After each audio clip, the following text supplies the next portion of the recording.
Every superhero in Dispatch, Part 1. Chase.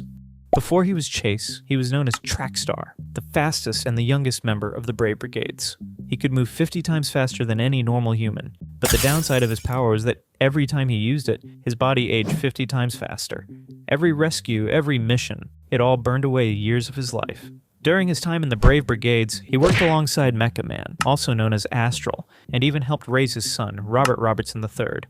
After Mecha Man was killed because of the betrayal of another member named Shroud, everything suddenly changed. In the comics, Shroud was the one who created Astral Pulse, and in exchange, he wanted Mecha Man Astral to let him join the Brave Brigades, but Astral had already denied him 5 times. So Shroud challenged him to a fair 1-versus-1 duel. If Shroud won, Astral would have to let him join the team. But things didn't go his way. Mecha Man Astral defeated him easily, and even after the fight was over, he kept punching Shroud in the face.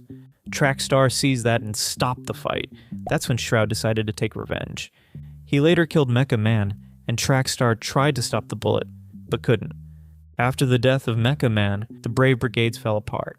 Trackstar was forced to retire, but by then, it was already too late. His powers had already caused his body to age rapidly. He's only 39, but he looks twice that age.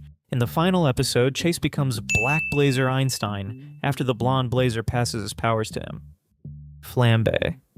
Before he started working with the Superhero Dispatch Network, Flambae was a full-on supervillain. His real name is Chad, and back in his criminal days, he made a name for himself through arson, assault, and vandalism. He even fought Mecha Man once, and he lost badly. Mecha Man sliced off 2 of his fingers with a plasma blade, leaving him permanently scarred, and honestly, he never really got over being beaten by a human in a metal suit.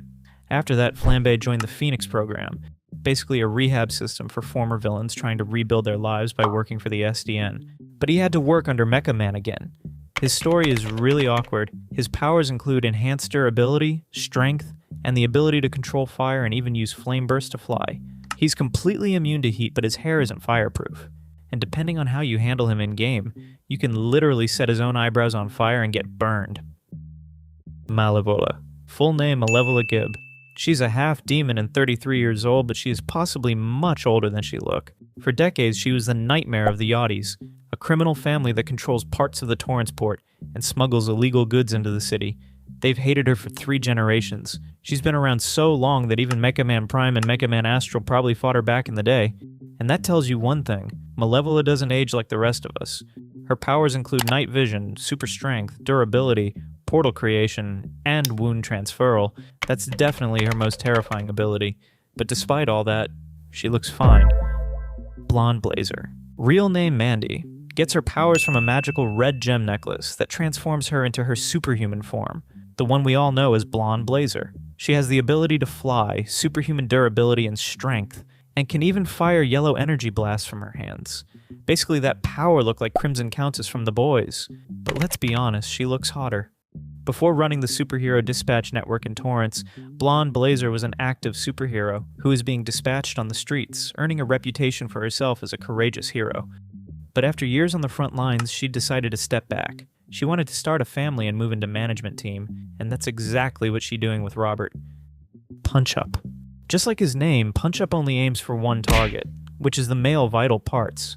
Before he became this small but deadly dude, he was once a carnival strongman who made a deal with a sorceress.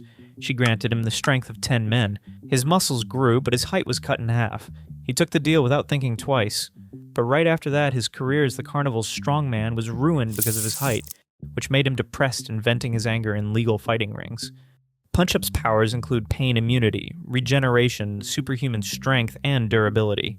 He also has the ability of pycnokinesis, which is a power to manipulate the density of matter, including himself, to make things heavier, harder, or more fragile.